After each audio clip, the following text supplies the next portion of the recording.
Hi, I'm Jason with Gear Talk, and this is the Glo-Toob. The Glo-Toob is essentially an electronic candle lantern with 7 different settings, and I'll go through those settings in a minute. But what initially attracted me to it is that I used to carry around a candle lantern that weighed maybe 5-6 ounces, something like that, and it didn't really throw out a lot of light. Plus, you had to rely on candles, and I didn't really like that too much. Burning a fire in your tent's never a good idea. But this runs on LED lights, and it's only 1.1 ounces, so it's a very ultralight alternative to a candle lantern. Also, it's waterproof, but it's only waterproof down to 11,500 feet, so if you're hiking near any really deep streams, just be careful with it. Let's go through some of the settings. While the Glo-Toob is a really excellent alternative to a candle lantern, there is one drawback. It's a little tricky to change the settings and then select the one you like, so I just wanted to kind of run that through you, and during that time you'll get to see all the different settings that it has. Basically, there's a little ring here with a knob, and to turn it on, you just twist the Glo-Toob, okay, and that's going to turn it on in whatever setting you have pre-selected. In order to select the one that you want, you have to leave it on for 4 seconds at least with that setting on there. Now, in order to change it, this is where it gets a little tricky. So, first of all, turn it off, then turn it back on for 5 seconds,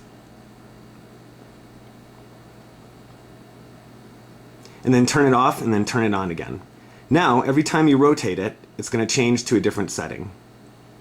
So there's a blinker, there's a faster blinker, there's a really fast kind of pulse, another pulse. I don't know what that one's for. And we're back to the high again. Now I'm just going to leave this on for 4 seconds at least, and because this is the one I want to select, turn it off, and now when I turn it back on, it's going to go back to that selection. So it takes a little getting used to. It's not really that bad, but anyone who's used to just flipping a switch on or off might find it a little frustrating at first. Okay, I've got the infrared camera on, and I'm in total darkness, so let's go ahead and switch on the Glo-Toob and see how much light it puts out.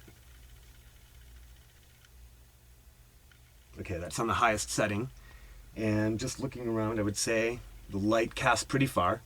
It would definitely be enough ambient light to read a book or do basic chores in your tent if you had to. So definitely impressed with the high setting. Okay, let's go ahead and try it with the lower setting, as I find the high and the low are probably the 2 most useful settings. Still pretty good visual acuity. It doesn't throw as much light, obviously, but if you really wanted to conserve your batteries and just needed a minimal amount of light to find your glasses at night or something like that, this would probably be adequate. Okay, let's check out the batteries.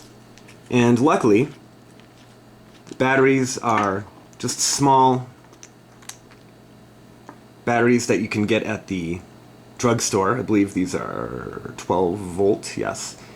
So they're not too hard to find, which is kind of nice, and it's not a real big battery like a double or triple A, so it saves a little bit of weight there too. Yeah, no idea what that setting's for.